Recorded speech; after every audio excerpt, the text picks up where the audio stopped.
ஈரானுக்கும் அமெரிக்காவுக்கும் இஸ்ரேலி ஆக்கிரமிப்புக்கும் இடையிலான முழுநீள போருக்கு நீங்கள் தயாரா? இன்னும் எத்தனை மணித்தியாலங்களில் தாக்குதல்கள் ஆரம்பிக்கப்பட போகின்றன? ஈரானின் மேற்கு எல்லை பிரதேசங்களையும் தென்மேற்கு எல்லை பிரதேசங்களையும் நோக்கி விரையும் ஈரானிய போர் வாகனங்களும் ஈரானிய தரைப்படையினரும் தயார் நிலையில் வைக்கப்பட்டிருக்கக்கூடிய ஒட்டுமொத்த இராணுவமும் உச்சப்போர் பதற்றமும் மத்திய கிழக்கு பிராந்தியத்தில் இருக்கக்கூடிய அமெரிக்கர்களை அவசரமாக வெளியேற்றும் அமெரிக்க தூதரகங்களும் மத்திய கிழக்கு அடிமை நாடுகளும் ஈரானுக்கு எதிரான தாக்குதல்களுக்கான இறுதி உத்தரவை பிறப்பித்திருக்கக்கூடிய டொனால்ட் ட்ரம்பும் பற்றி எரிய போகும் மத்திய கிழக்கு பிராந்தியமும் ஈரானின் காத்தமல் அன்பியா தலைமையகத்தினுடைய தலைமை தளபதி வெளியிட்டிருக்கக்கூடிய இறுதி எச்சரிக்கைகளும் பற்றி எரிய போகும் அடிமை அரபுகளும் இஸ்ரேலி ஆக்கிரமிப்பும் அமெரிக்க தளங்களும் இஸ்ரேலி ஆக்கிரமிப்பை இலக்கு வைத்து இலகுவாக தாக்குதல்களை மேற்கொள்வதற்காக ஈரான் உருவாக்கியிருக்கக்கூடிய புதிய பாதையும் தயாராக உள்ள ஈரானினுடைய ஏவுகணைகளும் ட்ரோன்களும் மிகப்பெரிய இழப்புகளை சந்தித்து வரும் சவுதி அரேபியாவினுடைய பொருளாதாரமும் சவுதி அரேபிய வெளியுறவுத்துறை அமைச்சரின் அவசர தொலைபேசி அழைப்புகளும் யெமனின் களத்தில் விரிவடையும் போர்க்களமும் ஈரானிய உச்ச தலைவருடைய இருப்பிடத்தை கண்டுபிடிப்பதற்காக தொடர்ச்சியாக முயற்சிகளை மேற்கொண்டு வரக்கூடிய மொசாடும் CIA உளவு பிரிவினரும்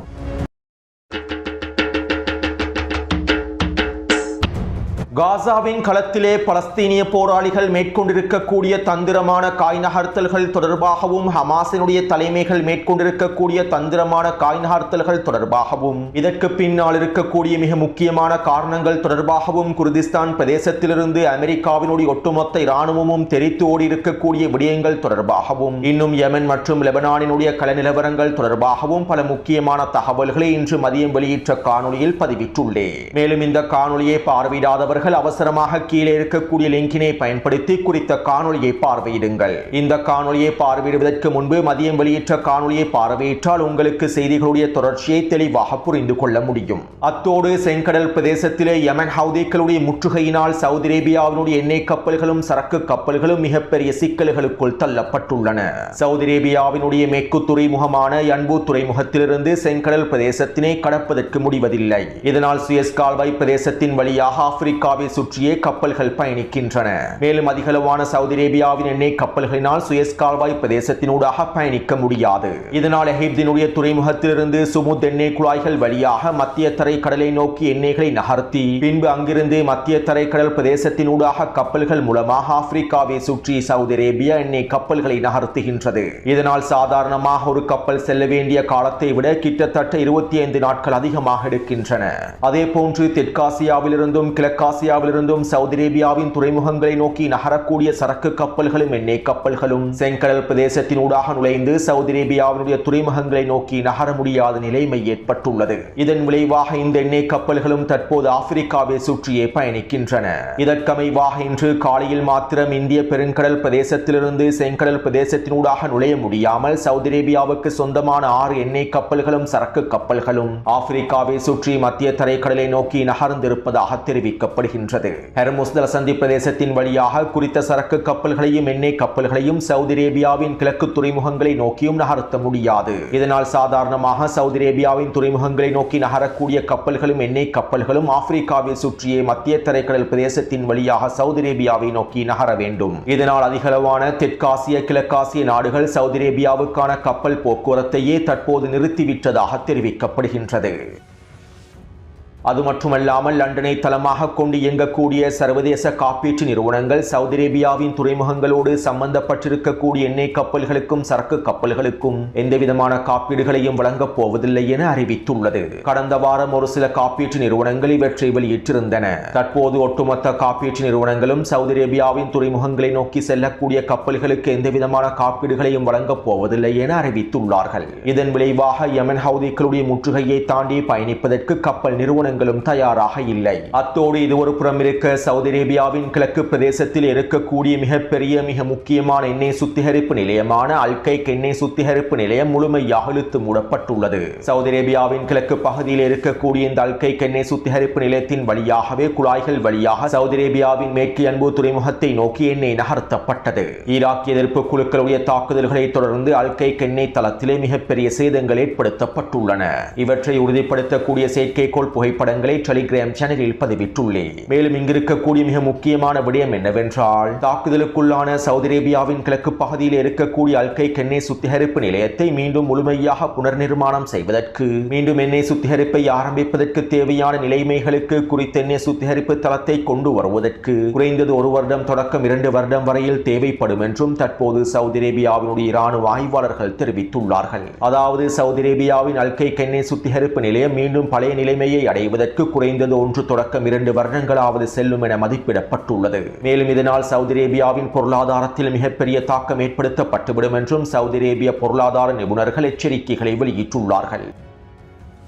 அத்தோடு இன்றைய தினம் சவுதி அரேபியாவினுடைய பொருளாதார நிபுணர்களினால் சவுதி அரேபியாவினுடைய பொருளாதாரம் எவ்வளவு தூரம் பாதிக்கப்பட்டுள்ளது என்கின்ற வரைபடங்களும் வெளியிடப்பட்டுள்ளன. குறித்த வரைபடத்தில் உங்களுக்கு சவுதி அரேபியாவினுடைய தற்போதைய பொருளாதார மந்த நிலைமை எவ்வளவு தூரம் பாரதூரமான நிலைமையை நோக்கி நகர்ந்திருக்கின்றது என்பதனை உங்களுக்கு தெளிவாக புரிந்து கொள்ள முடியும். அதாவது 2020ஆம் ஆண்டு கொரோனா தொற்று ஏற்பட்ட சந்தர்ப்பத்தில் சவுதி அரேபியாவினுடைய பொருளாதாரம் எவ்வாறு மறைபெருமானத்தை நோக்கி நகர்ந்ததோ, 4.8% அளவில் சுருங்கியதோ, அதே போன்றே தற்போதும் சவுதி அரேபியாவினுடைய பொருளாதாரம் மிகப்பெரிய சிக்கலுக்குள் தள்ளப்பட்டு மறைபெருமானத்தை நோக்கி நகர்ந்துள்ளது. ஈரானுக்கு எதிரான போர் ஆரம்பிக்கப்பட்டதும் சவுதி அரேபியாவினுடைய பொருளாதாரம் சுருங்க துவங்கியது. யமன் ஹவுதிகள் சவுதி அரேபியாவுக்கு எதிரான கடற்படை முற்றுகையை அறிவித்ததும் தற்போது சவுதி அரேபியாவினுடைய பொருளாதாரம் கொரோனா காலப்பகுதியை விட மோசமான நிலைமைக்கு தள்ளப்பட்டுள்ளது. இதனால் தற்போது சவுதி அரேபியாவினுடைய அரசாங்கம் என்ன செய்வதென்று தெரியாமல் சிக்கி தடுமாறுகின்றது. 2030ஆம் ஆண்டு அளவில் முடிக்க இருந்த பல பொருளாதார வேலை திட்டங்களையும் சவுதி அரேபிய அரசாங்கம் தற்போது முழுமையாக நீக்கி வருகின்றது. அதாவது மிக முக்கியமான பொருளாதார வேலை திட்டங்களை இடைநிறுத்தி வருகின்றது. அத்தோடு தற்போதைய சவுதி அரேபியாவினுடைய நிலைமைகள் தொடர்பாக சவுதி அரேபியாவிலே பணிபுரியக்கூடிய பலருக்கும் நன்றாக தெரிந்திருக்கும். என்னுடைய காணொலிகளை தொடர்ச்சியாக பார்வையிடக்கூடிய பல நபர்கள் சவுதி அரேபியாவிலே இருக்கின்றார்கள். தற்போது சவுதி அரேபியாவினுடைய பொருளாதார நிலைமைகள் எவ்வாறு இருக்கின்றது என்பது தொடர்பான உங்களுடைய கருத்துக்களையும் கீழே பதிவிடுங்கள். அதாவது சவுதி அரேபியாவினுடைய பொருளாதாரம் மிகப்பெரிய சிக்கலுக்குள் அதல பாதாளத்தை நோக்கி நகர்ந்து கொண்டிருக்கின்றது. எந்த பொருளாதாரத்தை பயன்படுத்தி சவுதி அரேபிய அடிமைகள் அமெரிக்காவின் பொருளாதாரத்தை வலுப்படுத்தினார்களோ, அமெரிக்காவினுடைய ஆயுத உற்பத்திகளுக்கு உதவினார்களோ, பலஸ்தீனிய மக்களுடைய இனப்படுகொலைகளுக்கு காரணமாக இருந்தார்களோ, தற்போது அந்த பொருளாதாரமே மிகப்பெரிய சிக்கலுக்குள் தள்ளப்பட்டுள்ளது. பலஸ்தீனிய மக்களுடைய இனப்படுகொலைகளோடு சம்பந்தப்பட்டிருக்கக்கூடிய ஒவ்வொரு அடிமைகளுடைய பொருளாதாரமும் இவ்வாறு தான் சிதைவடைய போகின்றது. ஈரானுக்கு எதிரான அடுத்த கட்ட தாக்குதல்கள் ஆரம்பிக்கப்பட்டதற்கு பின்பு இந்த அடிமைகளுக்கு ஏற்பட போகும் இழப்புகளை யாராலும் தடுத்து நிறுத்த முடியாது. பலஸ்தீனிய மக்களுடைய இனப்படுகொலைகளுக்கு காரணமாக இருக்கக்கூடிய இந்த அடிமை அரபுகளுடைய பொருளாதாரத்தை நிச்சயம் இறைவன் முடிவுக்கு கொண்டு வருவான். இதன் மூலமாக பலஸ்தீனிய மக்களுடைய வேதனைகளை இவர்கள் புரிந்து கொள்வார்கள். அடுத்து யமனின் களத்தில் தரைவழி மோதல்களும் விரிவடைந்து வருகின்றன. யமனின் களத்திலே நடைபெற்று வரக்கூடிய தரைவழி மோதல்கள் தொடர்பாக முன்னே காணொலிகளில் தெளிவாக குறிப்பிட்டுள்ளேன். இதற்கமைவாக கடந்த 24 மணித்தியாலத்திற்குள் யமனினுடைய வடக்கு பிரதேசமான அல் ஜவுஃப் பிரதேசத்திலே மோதல்கள் விரிவடைந்து வருகின்றன. குறித்த வரைபடத்திலே இலக்கம் 2 காண்பிக்கப்பட்டிருக்கக்கூடிய அல் ஹசம் பிரதேசமே அல் ஜவுஃப் மாகாணத்தினுடைய தலைநகராகும். இந்த அல் ஜவுஃப் பிரதேசத்தை கைப்பற்றுவதற்காகவே சவுதி அரேபியாவுடைய கூட்டுப்படைகளில் அதிகமான கூட்டுப்படைகள் தற்போது எல்லை பகுதிகளில் களமிறக்கப்பட்டுள்ளன. மேலும் நேற்றிரவு குறித்த பகுதியை நோக்கி முன்னேறுவதற்கு சவுதி அரேபியாவுடைய கூட்டுப்படைகள் முயற்சி செய்துள்ளன. இருப்பினும் இவர்களை இலக்கு வைத்து யமன் ஹவுதி இராணுவத்தினர் உச்ச தாக்குதல்களையும் மேற்கொண்டுள்ளார்கள். இந்த தாக்குதல்களினால் குறித்த பகுதியினூடாக நுழைவதற்கு சவுதி அரேபியாவின் கூட்டுப்படைகளினால் முடியவில்லை. அத்தோடு அல் ஜவுஃப் பிரதேசத்தில் நிலை கொண்டிருக்கக்கூடிய சவுதி அரேபிய கூட்டுப்படைகளை கண்காணிப்பதற்கு யமன் ஹவுதிகள் ட்ரோன்களை களமிறக்கி இருந்தார்கள். மேலும் இந்த ட்ரோன்களில் ஒரு ட்ரோனை சவுதி அரேபிய கூட்டுப்படைகள் சுட்டு வீழ்த்தி இருப்பதாக தெரிவிக்கப்படுகின்றது. அதே போன்று சவுதி அரேபிய கூட்டுப்படைகள் களமிறக்கி இருந்த துருக்கியினுடைய ட்ரோன்களை யமன் ஹவுதி இராணுவத்தினர் சுட்டு வீழ்த்தி வருகின்றார்கள். இதற்கமைவாக இன்று மாலையும் துருக்கியினுடைய ட்ரோன் ஒன்றை யமன் ஹவுதிகள் சுட்டு வீழ்த்தி இருப்பதாக தெரிவிக்கப்படுகின்றது. மேலும் இவை தொடர்பான உறுதிப்படுத்தப்பட்ட தகவல்கள் இன்னும் உத்தியோகபூர்வமாக அறிவிக்கப்படவில்லை. அடுத்து இன்று அதிகாலையிலிருந்து ஈரான் குவைத்தை இலக்கு வைத்து உச்ச ட்ரோன் தாக்குதல்களை மேற்கொண்டு வருகின்றது. மதியம் வெளியிட்ட காணொலியில் குறித்த தாக்குதல்கள் தொடர்பாக கூறுவதற்கு தவறிவிட்டேன். அதாவது இன்று அதிகாலையிலிருந்து ஈரான் குவைத்தினுடைய வடக்கு பிரதேசத்தை இலக்கு வைத்தும் கிழக்கு பிரதேசமான புபியான் தீவை இலக்கு வைத்தும் டசன் கணக்கான ட்ரோன் தாக்குதல்களை மேற்கொண்டிருந்தது. மேலும் இந்த ட்ரோன் தாக்குதல்களின் போது ஈராக்கிய எதிர்ப்பு குழுக்களும் ஒன்றிணைந்து ட்ரோன் தாக்குதல்களை மேற்கொண்டிருப்பதாக தெரிவிக்கப்படுகின்றது. இதன் விளைவாக குவைத்தினுடைய புபியான் தீவிலே வெடிப்புகள் பதிவாகியுள்ளன. மேலும் குவைத் குவைத்தினுடைய வடக்கு பிரதேசத்திலே குவைத் ராணுவத்திற்கு சொந்தமான தளம் ஒன்றை இலக்கு வைத்தும் தாக்குதல்களை மேற்கொண்டுள்ளார்கள். குவைத்தினுடைய வடக்கு பிரதேசத்திலே இருக்கக்கூடிய அரசாங்க வளாகத்தை இலக்கு வைத்து ஈரான் தாக்குதல்களை மேற்கொண்டிருப்பதாகவும் இதனால் சேதங்கள் ஏற்படுத்தப்பட்டிருப்பதாகவும் குவைத்தினுடைய பாதுகாப்பு அமைச்சகமும் அறிக்கைகளில் வெளியிட்டிருந்தது. மேலும் புபியான் தீவிலே குவைத்தினுடைய வான் பாதுகாப்பு அமைப்புகள் இலக்கு வைத்தும் தாக்குதல்கள் மேற்கொள்ளப்பட்டிருந்தன. மேலும் குவைத் மற்றும் ஈராக் எல்லை பிரதேசத்தை பலவீனப்படுத்தும் நோக்கத்தோடு இன்று காலையிலிருந்து விசேட ட்ரோன் தாக்குதல்கள் மேற்கொள்ளப்பட்டிருப்பதாக தெரிவிக்கப்படுகின்றது. அத்தோடு குர்திஸ்தான் பிரதேசத்திலிருந்து அமெரிக்க படைகள் எவ்வாறு தெரித்து ஓடினார்களோ அதே போன்று குவைத்திலிருந்தும் அமெரிக்க படைகள் முழுமையாக வெளியேறுவதற்கு ஆலோசனை செய்து வருவதாகவும் தகவல்கள் வெளியாகியுள்ளன. ஈரானுக்கு எதிரான அடுத்த உச்சக்கட்ட போரின் போது குவைத்தில் இருக்கக்கூடிய அமெரிக்க தளங்களை கைப்பற்றுவதற்கும் அமெரிக்க அதிகாரிகளை சிப்பாய்களை பிணை கைதிகளாக பிடிப்பதற்கும் ஈரான் திட்டமிட்டுள்ளது. ஈராக் எதிர்ப்பு குழுக்களும் ஈரானும் ஒன்றிணைந்து குவைத்துக்குள்ளே தரைவழி தாக்குதல்களை மேற்கொள்வதற்கும் திட்டமிட்டுள்ளார்கள். கடந்த வாரமே இந்த திட்டங்கள் தொடர்பான தகவல்களை உங்களுக்கு குறிப்பிட்டிருந்தேன். எனவே தற்போதைய நிலைமையில் ஈரானும் ஈராக் எதிர்ப்பு குழுக்களும் குவைத்துக்குள்ளே தரைவழி தாக்குதல்களை மேற்கொண்டு அமெரிக்க இராணுவத்தினுடைய தளங்களை முழுமையாக கைப்பற்றிக் கொண்டால் அது அமெரிக்க இராணுவத்திற்கு மிகப்பெரிய சேதத்தையும் இழப்புகளையும் ஏற்படுத்திவிடும். இதனால் குர்திஸ்தானுக்கு அடுத்தபடியாக குவைத்திலிருந்தும் அமெரிக்க இராணுவத்தினை அவசரமாக வெளியேற்றி விடுவோமா என்று ஆலோசனை செய்து வருவதாக தகவல்கள் வெளியாகியுள்ளன. அத்தோடு இன்று மாலை சவுதி அரேபியாவினுடைய வெளியுறவுத்துறை அமைச்சர் துருக்கியினுடைய வெளியுறவுத்துறை அமைச்சர் ஹக்கன் ஃபிதானுக்கு தொலைபேசியில் அழைப்பொன்றை விடுத்துள்ளார். யமன் ஹவுதிகளுக்கு எதிராக களமிறங்குவதற்கு துருக்கி முழுமையான ஆதரவை வெளிப்படுத்தியுள்ளது. மேலும் ஈரானுக்கு எதிரான உச்சப்போர் ஆரம்பிக்கப்படுவதற்கான நேரமும் நெருங்கிவிட்டது. இதனால் இவை தொடர்பான விசேட கலந்துரையாடல்களை மேற்கொள்வதற்காகவும் அடுத்த கட்ட நடவடிக்கைகளை தீர்மானிப்பதற்காகவுமே சவுதி அரேபியாவினுடைய வெளியுறவுத்துறை அமைச்சர் அவசரமாக துருக்கியினுடைய வெளியுறவுத்துறை அமைச்சருக்கு தொலைபேசி அழைப்பை ஏற்படுத்தியுள்ளார். மேலும் இந்த அழைப்பை தொடர்ந்து குட்டியடிமைகளான குவைத் மற்றும் பஹ்ரைனினுடைய வெளியுறவுத்துறை அமைச்சர்களோடும் சவுதி அரேபியாவின் வெளியுறவுத்துறை அமைச்சர் தொலைபேசி அழைப்புகளை ஏற்படுத்தி பேச்சுவார்த்தைகளை கலந்துரையாடல்களை மேற்கொண்டிருப்பதாக தெரிவிக்கப்படுகின்றது. ஈரானுக்கு எதிரான அடுத்த கட்ட போரின் போது குவைத்தையும் பஹ்ரைனையும் பாதுகாப்பதற்கு ஜிசிசி படைகளை முழுமையாக களமிறக்குவதற்கும் சவுதி அரேபியா தயாராக இருப்பதாகவும் குவைத் மற்றும் பஹ்ரைனினுடைய நிலைப்பாடுகளுக்கு முழுமையான ஆதரவை வெளிப்படுத்துவதாகவும் சவுதி அரேபியா இந்த இரண்டு குட்டி அடிமைகளுக்கும் வாக்களித்துள்ளது. அத்தோடு ஈரானுக்கு எதிரான அடுத்த கட்ட தாக்குதல்கள் ஆரம்பிக்கப்படக்கூடிய சூழ்நிலையில் ஈரானினுடைய உச்ச தலைவர் முஜ்தபா கமேனி தொடர்பாக மொசாட் உளவு பிரிவும் சிஐஏ உளவு பிரிவும் மும்முரமாக தகவல்களை திரட்டி வருவதாக செய்திகள் வெளியாகியுள்ளன. ஈரானுக்கு எதிரான அடுத்த கட்ட தாக்குதலில் ஈரானிய உச்ச தலைவர் முஜ்தபா கமேனி அவர்கள் இலக்கு வைத்து படுகொலை தாக்குதல்களை மேற்கொள்வதும் இவர்களுடைய திட்டங்களில் உள்ளடங்கியுள்ளன. இதற்கமைவாகவே தற்போது ஈரானிய உச்ச தலைவர் முஜ்தபா கமேனி அவர்கள் எங்கு இருக்கின்றார் என்பது தொடர்பாக முழுமையாக மும்முரமாக தேடி வருகின்றார்கள். இருப்பினும் கடந்த 150 நாட்களாக ஈரானிய உச்ச தலைவர் முஜ்தபா கமேனி அவர்கள் எந்தவிதமான இலத்திரனியல் உபகரணங்களையும் தொடர்பு கொள்ளவில்லை என்றும் காணொலி வாயிலாகவோ வாய்மொழி மூலமாகவோ எந்தவிதமான அறிக்கைகளையும் அவர் வெளியிடாததன் விளைவாக அவர் எங்கிருக்கின்றார் என்பதை கூட ஊகிக்க முடியாத நிலைமை ஏற்பட்டிருப்பதாகவும் தெரிவிக்கப்படுகின்றது. இருப்பினும் ஈரானிய உச்ச தலைவர் முஜ்தபா கமேனி அவர்கள் எங்கு இருக்கின்றார் என்பது தொடர்பான சில ஊகங்களை அமெரிக்காவினுடைய உளவுத்துறையும் இஸ்ரேலிய ஆக்கிரமிப்பின் மொசாட் உளவுத்துறையும் பெற்றுக் கொண்டிருப்பதாகவும் இந்த ஊகங்களுக்கு அமைவாக உளவு தகவல்களுக்கு அமைவாக ஈரானுக்குள் சில முக்கியமான பிரதேசங்கள் இலக்கு வைத்திருப்பதாகவும் இந்த பிரதேசங்களை இலக்கு வைத்து தாக்குதல்களை மேற்கொண்டால் நிச்சயமாக ஏதோ ஒரு இடத்தில் முஜ்தபா கமேனி அவர்கள் கொல்லப்படுவதற்கான வாய்ப்புகள் இருப்பதாகவும் தற்போது இதற்கான வேலை திட்டங்களை இஸ்ரேலிய ஆக்கிரமிப்பும் அமெரிக்காவும் வடிவமைத்து வருவதாகவும் தகவல்கள் வெளியாகியுள்ளன. அதாவது ஈரானிய உச்ச தலைவர் முஜ்தபா கமேனி அவர்கள் எங்கிருக்கின்றார் என்கின்ற இடத்தினை கண்டுபிடிக்க முடியாததன் விளைவாக ஈரானுக்குள்ளே இருக்கக்கூடிய சில முக்கியமான இடங்களை இலக்கு வைத்து தாக்குதல்களை மேற்கொள்வதற்கு அமெரிக்காவும் இஸ்ரேலிய ஆக்கிரமிப்பும் திட்டமிட்டுள்ளது. இந்த இடங்களில் ஈரானினுடைய உச்ச தலைவர் முஜ்தபா கமேனி அவர்கள் இருப்பதற்கான வாய்ப்புகள் இருப்பதனால் இவை அனைத்தையும் இலக்கு வைத்து தாக்குதல்களை மேற்கொண்டால் முஜ்தபா கமேனி அவர்களை படுகொலை செய்துவிட முடியும் என்றும் இவர்கள் திட்டமிட்டுள்ளார்கள். அதே நேரம் ஈரானிய களத்தில் ஈரானிய உச்ச தலைவர் முஜ்தபா கமேனி அவர்களை பாதுகாப்பதற்கான வேலை திட்டங்கள் உச்சளவில் மேற்கொள்ளப்பட்டு வருவதாகவே தெரிவிக்கப்படுகின்றது. இதற்கமைவாக உச்ச தலைவருடைய பாதுகாப்பை உறுதி செய்வதற்காக பல கட்டங்கள் உருவாக்கப்பட்டிருப்பதாகவும் இந்த கட்டங்களை தாண்டி அமெரிக்காவினுடைய இஸ்ரேலிய ஆக்கிரமிப்பினுடைய உளவு பிரிவானது ஊடுருவதற்கான வாய்ப்புகள் குறைவாக இருப்பதாகவுமே ஈரானிய ஆய்வாளர்கள் தெரிவித்துள்ளார்கள். அடுத்து கடந்த 15 நாட்களுக்கு மேலாக ஈரான் ஜோர்டானை இலக்கு வைத்து ஜோர்டானில் இருக்கக்கூடிய அமெரிக்க தளங்கள் இலக்கு வைத்து மேற்கொள்ளக்கூடிய தாக்குதல்கள் வெற்றிகரமாக மேற்கொள்ளப்பட்டிருந்தன. மேலும் ஜோர்டானை இலக்கு வைத்து ஈரான் மேற்கொண்டிருக்கக்கூடிய ஏவுகணை தாக்குதல்களை அமெரிக்காவினால் அதிக அளவில் சுட்டு வீழ்த்த முடியவில்லை. அதாவது சவுதி அரேபியாவிலேயே அமெரிக்காவினுடைய மிக முக்கியமான வான் பாதுகாப்பு அமைப்பான தாட் வான் பாதுகாப்பு அமைப்பு காணப்படுகின்றது. சவுதி அரேபியாவினுடைய வான்பரப்பை கடந்தே ஜோர்டானிய வான்பரப்பிற்குள் ஈரான் ஏவுகணைகள் நுழைய வேண்டும். இஸ்ரேலிய ஆக்கிரமிப்புக்கு எதிரான தாக்குதல்களும் இவ்வாறு தான். சவுதி அரேபியாவினுடைய வான்பரப்பை தாண்டி ஜோர்டானிய வான்பரப்பை தாண்டிய இஸ்ரேலிய ஆக்கிரமிப்பை நோக்கி ஈரான் ஏவுகணைகள் நுழைய வேண்டும். இருப்பினும் இந்த சந்தர்ப்பத்தில் சவுதி அரேபியாவில் இருக்கக்கூடிய அமெரிக்காவின் தாட் வான் பாதுகாப்பு அமைப்புகளும் ஏனைய பெட்ரியோட் வான் பாதுகாப்பு அமைப்புகளும் அமெரிக்காவின் மிக முக்கியமான ராடர் கருவிகளும் ஒன்றிணைந்து செயற்பட்டு ஈரானிய ஏவுகணைகளில் பெரும்பாலான ஏவுகணைகளை சுட்டு வீழ்த்தி விடுகின்றன.